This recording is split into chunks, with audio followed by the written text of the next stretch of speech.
Hey guys, welcome back. Chances are you probably... No, the people are asking for me. I'm filming this video today. Hey guys, welcome back. The reason you clicked on this video is probably because you feel like you connect to it in some type of way. So today, we're gonna show you how to effectively change the pattern so that you feel less pressure when you're being targeted. And we're gonna show you how you can create a little bit of offense in the most safest way to take the pressure off yourself. Okay, so we're gonna start here on the right side. The biggest place we're probably gonna see a lot of balls is to our forehand. And if we feel like we're being boxed in and targeted and our partner can't really help us out because the most they can kind of extend themselves to is around the middle of the court here, then we feel like we're kind of in this pigeonhole. We can't really escape it. There's nowhere to go. Maybe we're not comfortable earning. So we kind of feel stuck. What we're gonna talk about is how we get out of that and how we're able to get our partners involved in the most safe way possible. The first thing we're gonna talk about is what not to do. So funny enough, the worst thing we can do is bump the ball down the line. That's bad for two reasons. One, you'll see here in a second, if I were to just bump the ball down the line, Richard can easily earn. And two, if I bump the ball down the line, we're more likely to give a dead ball, putting me and my partner at risk of being sped up at. So what should we be doing to ensure that we are moving the ball around and getting our partner involved? The best spot we can possibly go is to the inside foot of the player in front of us.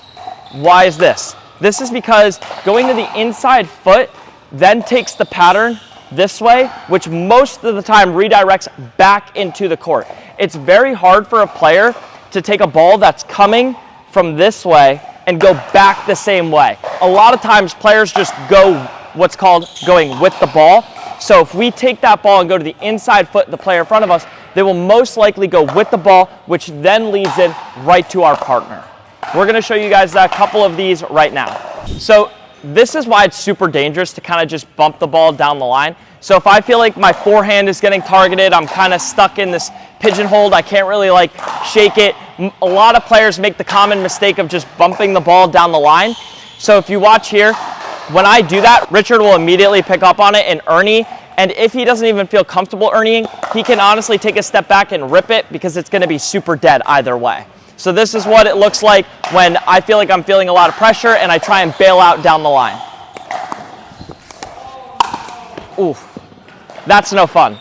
This is another scenario of what could happen if we continuously kind of bump that ball down the line.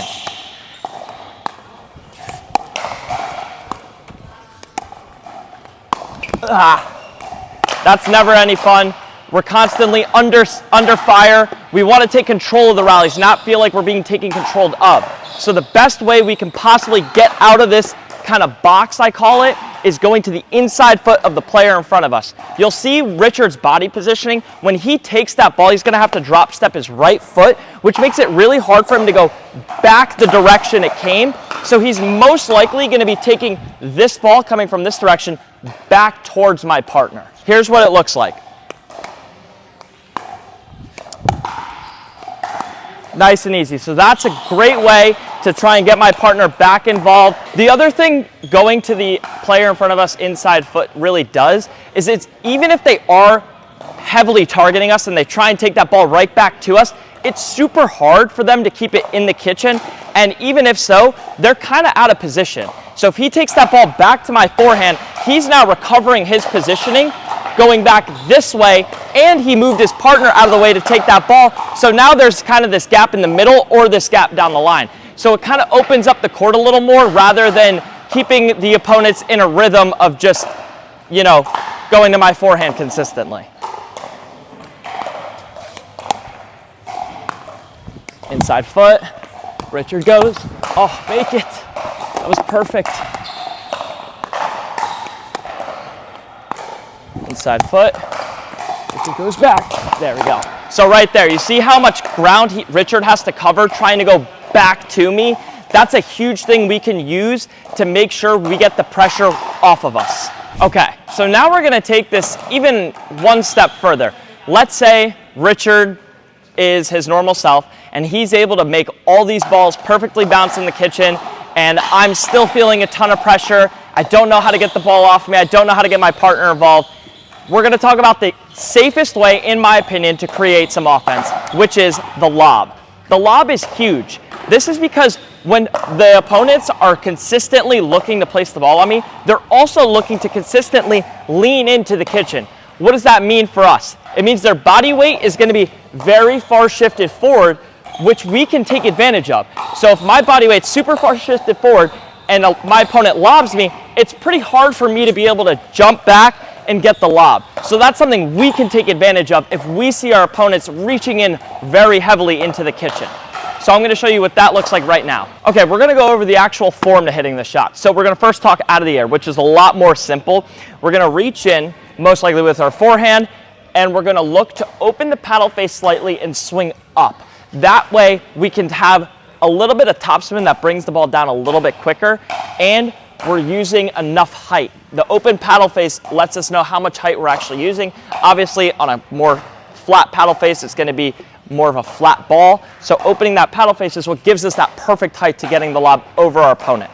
The next way is off the bounce. So again, the biggest component to this shot is making it look like every other one of our dinks. So if you're somebody who dinks like this, you need to lob the same exact way. It's the same setup. Again, the only difference is right at the point of contact, we're opening up the paddle face and swinging up slightly. A big thing for me is on my lobs, I actually like to swing on the same side of my body, if that makes sense. So I'm swinging from my knee to my same shoulder instead of around like this. This is because it takes a little bit of power off and adds a little bit more spin. You see a lot of top pros do this when they're trying to really shape the ball. So I kind of use this on the lob. So I'm taking it from my knee, going right up to my same shoulder, getting that height and that pace and the spin to be able to bring it down for an effective lob. So here's what it looks like in action. So we're kind of dinking. I go to that inside foot. Richard's still able to keep it in the kitchen. I'm trying. I can't really find anything. And then I'm reaching. It's not there. I back up and I look to lob. Richard's back. Now my partner's able to get big and put away the ball. So now, again, I'm looking here. I reach, I go up, and then a lot of times I can slide over and let my partner get a little bigger too. That's a huge thing me and Richard talk a lot about when we play. Because your partner has a forehand here after you lob, it's not a bad idea to both shift your positioning and force your partner to be able to really get big with that forehand, putting a lot of pressure.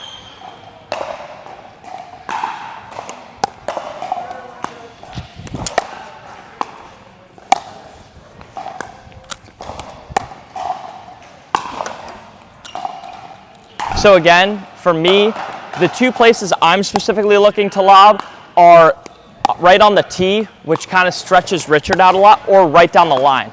So me going down the line like that is over Richard's backhand, as you saw, which is really hard for him to produce power. Usually you see a lot of badminton players that are pretty good at that shot, but for the rest of you guys, it's going to be really tough to produce power over a backhand overhead. So that's kind of the spot I'm looking to lob. And going on the tee kind of stretches Richard's forehand out like here, forcing my cross-court opponent to also take a backhand overhead. I was trying to think of some names. Zacky recap didn't really seem to fit, so I'm going to leave the Richie recap to Richard. But we are going to recap what we just talked about. So first, we're in a position where we feel like we're being targeted. This has been covered. We know this. So how do we get out of it? Now, we're going to talk about the locations we can go.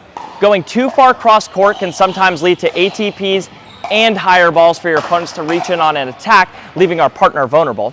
And then going right in front of us down the line, as we saw, Richard was able to earnie, he's able to attack off the dead ball, so that didn't really seem like a viable option either. The best possible place you could go is the inside foot of the head-up player in front of you. And again, this is because when Richard is receiving that ball coming this way, it is very hard for him to bring it back this way, and even if he does, he has all of this court over here he needs to cover, and his partner is going to have to cover the court behind him.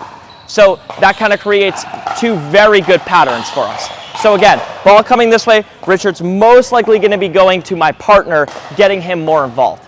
Now, let's say Richard's able to hit a very good slice dink back to me. You know, the pressure's still on me. How do I get out of that? We talked about the lob. The lob is a very effective way to get the pressure off of you. I also believe in the year 2026, the lob is going to be the safest way to create offense. One, it's a little higher percentage, and two, it forces your opponents back while you take advantage of the net and add the pressure. So again, with the form of the lob is we want to make sure it looks very similar to our dink, and we're going same knee to same ear, creating that shape, that pace, and the perfect height to getting our opponents back. Thank you guys so much for watching. I really appreciate you guys asking for me in the comments. I love talking about pickleball, explaining the intricacies of court positioning and certain shots. So make sure you guys ask for me some more. Maybe I'll get to be on here again soon. But make sure you guys subscribe. We really do put a lot of hard work into production for these videos. So see you guys in the next one.